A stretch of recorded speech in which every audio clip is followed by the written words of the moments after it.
I'll be glad to answer any questions for you. Thanks for coming. Opening up in the fourth row right, Nick. Kerry said last week that you could probably go, if you went on the field today, 6 or 7 deep at cornerback. With the way that you guys play and the way that offenses play today, are you just in a position where you really can't have enough guys there? Yeah, but Kerry gets excited. We don't all overrule him. We can't do that. I mean, we could, and we won't be very good right now. So 6 or 7 deep at corner. Is that what he said? I think it was more, it was like 8 total on secondary. He meant 7 corners are going to play, not really rotate 7 in. corners will play. He meant like 3 or 4 will rotate. Kerry gets really, I don't know if you guys knew this, Kerry gets really excited. I'm sorry, how important is that in this league? Just with the way that you play, the way that you ask your players. Oh, yeah, that's a great question, because we have a job description for corner, and that's play man-to-man. And we want to help them out a little bit. We play man-to-man. So, I mean, it's amazing what our corners do. And obviously, Coach Combs, and we were very good on defense the last 2 years. And it starts a corner, because that frees you up to do everything else. So, need to keep recruiting, keep developing, because the job that he does developing, and it's amazing, the NFL never has came to us and said, hey, we're looking for a really good zone corner. You know, they want man-to-man guys, and so do we, and that's what we ask our players to do. They wake up and they play man-to-man, they go to sleep playing man-to-man, so that's why they get so good at it. I want to ask about the defensive line, too. You have a lot of guys there that play a lot of snaps. Do you see that position being a potential backbone? I think as of right now, it's our strength of our team on defense. That they're fast, they're really good players. Draymond Jones is really turning into a fine player here for us. The other side, we're hoping Tracy Sprinkle can really give us some depth and be the guy that we thought he was going to be before he got hurt. Defensive end, I challenge, we'll be as good as anybody in America, defensive end. Far right over here, Blake. JT's still the starter. How goes the competition in backup? Really good. I'd say Joe is ahead of them, but they're both getting reps. Tate's had his best day too the other day in the scrimmage, so it's good competition there, and that brings out the best in people. And we all know what happened here a couple years ago, that all of a sudden someone taps you on the shoulder and says, you're the starter, go beat Wisconsin in the Big Ten championship game, and they did it. So that position's a key guy, and everybody appreciates that. And I think Ryan Day, we're deep ball percentage was out the best it's been since we've been here last week, because we were charting everything. And JT and the boys did a really good job. We didn't catch all of them, but as far as accuracy, it was almost 90%, and that's what we're looking for. Front row, middle, Bill. With the spring game next week, I'm assuming that guys have started to come to the forefront. Which guys have really made a jump this spring, and are there position battles you're particularly interested in right now? Yeah, if you're going to ask that, I guess I'll go through it because I don't want to miss anybody. But position by position, J.K. He got a little rolled ankle today, but he'll be fine. But he had a really good scrimmage the other day. Antonio just been hurt, so he hasn't really had many opportunities this spring, and the other guy's doing good too, Demario. But Mike Weber is separating himself. He's having an exceptional spring, and it's about where he should be. This time last year, we just ironically was talking to him about it today. He's 100% the player he was last year. I mean, in everything, he's doing a very good job. Quarterback, we just talked about. Receiver, Paris, Terry's having an excellent spring. Ben Victor got a little sore shoulder, so he wasn't as active today, but he's coming on. Austin Mack has a little hamstring, but he's coming on. KJ Hill's had a very good spring, and Johnny Dixon's is competing his tail off for playing time. So I know I'm kind of giving you a lot here, but you asked. Tight end's the most improved position on the team right now. A.J. Alexander is really coming on, and Luke Farrell is a little bit ahead of Jake Hausman, but they're both very comparable and the most improved position on the team. O-line, Demetrius Knox is running with the ones, and Malcolm Pregen's still learning the offense, but Matt Burrell is probably one of the most improved offensive linemen at this point, and the other guys are much improved as well. Very pleased with where we're at on the offensive line. Still not where we need to be in the twos, nowhere close.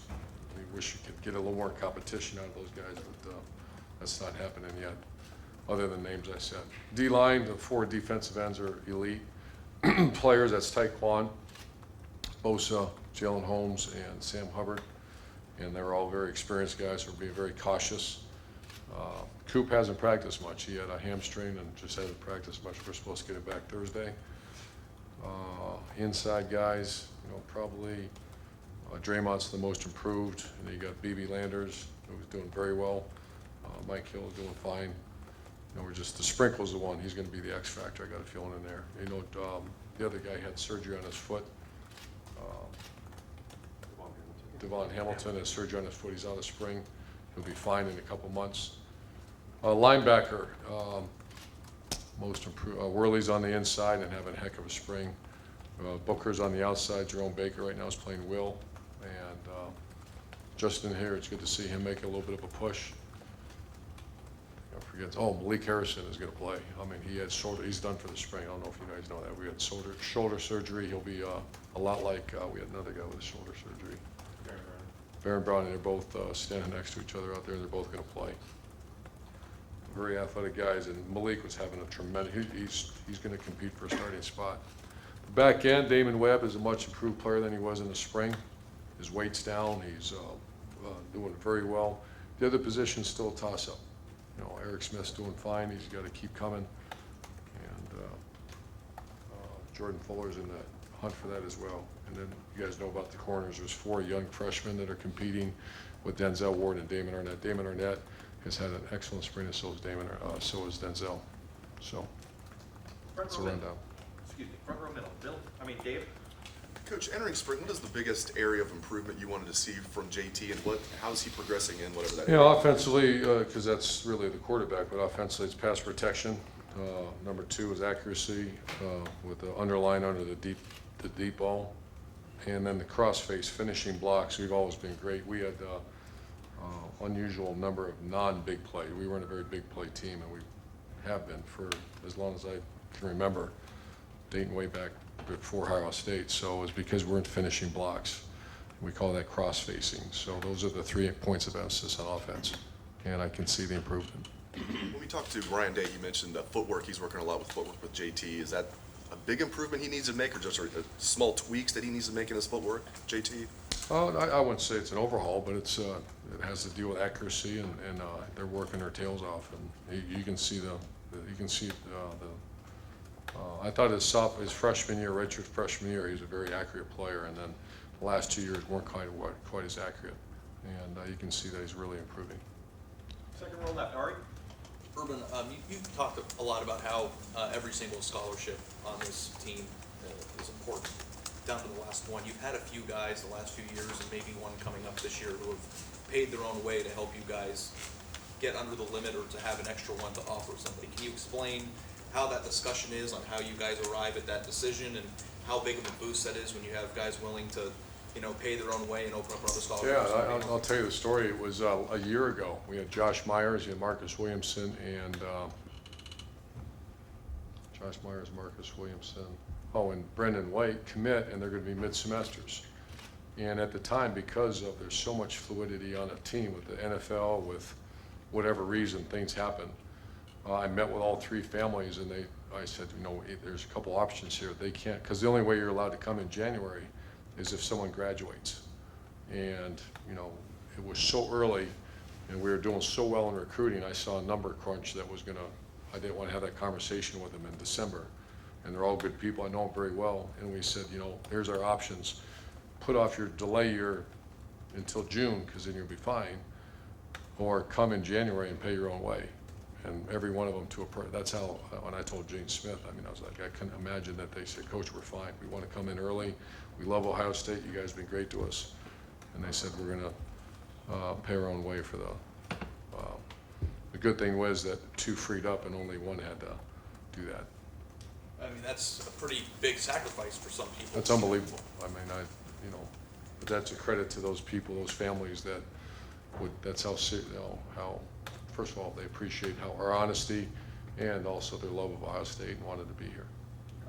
You guys, I think at this point, might still be 1 or 2 over, depending on how things shake out. Are there any other roster moves or anything that you anticipate in terms of how you guys are going to get on? At some point, I don't know what you know so far. So, like Tyler Gerald's no longer with us. That was one, and I don't want to give you anything yet. I mean, we'll be fine at 85. I think we're right at it, but Third row left, Eric. I don't think you mentioned anything about your kicking situation. I know last year Tyler Durbin did it the whole year and Sean had an injury. What kind of status there? Is Sean your guy, Nuremberger, or? well, we got another guy coming in the Right, summer, right. Blake. He'll be here in the summer to compete. Sean, we're going to field goal tomorrow. We had one, and you know, he's okay. He's not, you know, it's not like it's his spot. He worked really hard, is in much better shape than he's ever been, so we'll see at the end of spring. He gets to do it in front of 100,000 here pretty soon. Far left, Matt. A couple of weeks in now, and you're past the halfway point, does the focus of what you're looking for in practice change? Or what are you looking for here as we start? Well, Greg Schiano's looking for certain things. Kevin Wilson's looking for certain things. What I'm looking for is energy, enthusiasm. We're very strong. I made this comment that was outstanding today. Very strong at the top. When your best players are your best workers and most enthusiastic people, that's a good sign. And we're very strong at the bottom. Last two classes are exactly what you look for on and off the field. And the 15 class, they've received a lot of heat, and it's very justified. That was not a good class. And the good thing is they're allowed to change, and they're starting to change. So we're seeing much more production from the Matt Burrells of the world. I just made a comment. I think he rated champion the last two scrimmages, and just tells you that Mike Weber's really coming on. So that class, that was a misfit class, is starting to buy in, and they better. Saturday you got your student day. How important is that? Well, to it's you? important, and I'm worried that, you know, it just gets old. It's old news, and so we were trying to maybe do it on a Friday night, and we worked with our, you know, our student body and student organizations here on campus are elite. You know, I hear about other schools worried about their students coming to the game. We don't. I mean, we do.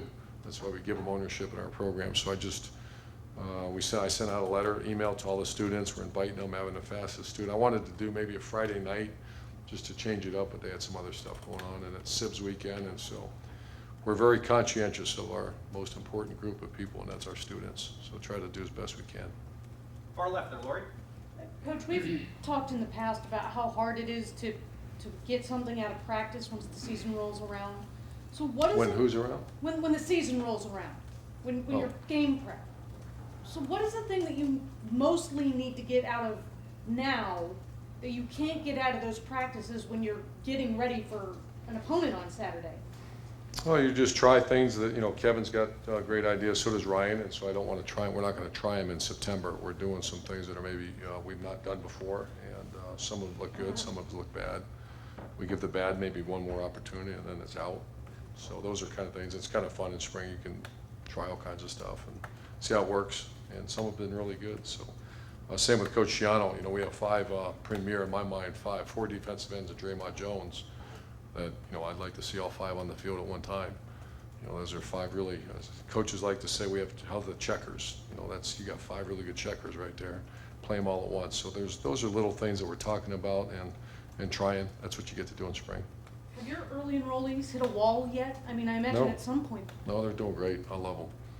I just wish Baron Brownie would have stayed healthy, because he's certainly in the depth. Got time for a couple more. Front row right, Tim. Urban, how would you describe what it is you guys look for in offensive linemen when you're recruiting? And is it fair to say y'all have missed on a few? I mean, obviously. Yes, we have. And what is it that you're More than seeing? a few. Yeah, You know, you can't do that, you know, and that's what happens is you have a year like we did last year where guys, you know, true freshmen should not play here. That's not because there were some misses in there. Some players didn't develop, some things happened. Dog ate my homework, whatever it is. That should not happen here. Very disappointed in that, and so we can't miss again. But you've been around for a while now. What is it that a lineman, obviously some linemen look really good in high school, but they hit a wall here or something, but what are you looking for specifically? Number one is toughness. A guy that, you know, if you have to worry about the toughness of a lineman, then you made a horrible mistake. You know, you got to deal with that at receiver and other positions, you know. But toughness is number one. You have to be athletic. You have to be able to move. You have to be able to get leverage on players, and you got to be the ultimate grinder, you know. And if you're not that, then it's called a miss. And you know, there's some young guys really coming on right now, but you're right, we have probably 2 classes in there that didn't turn out.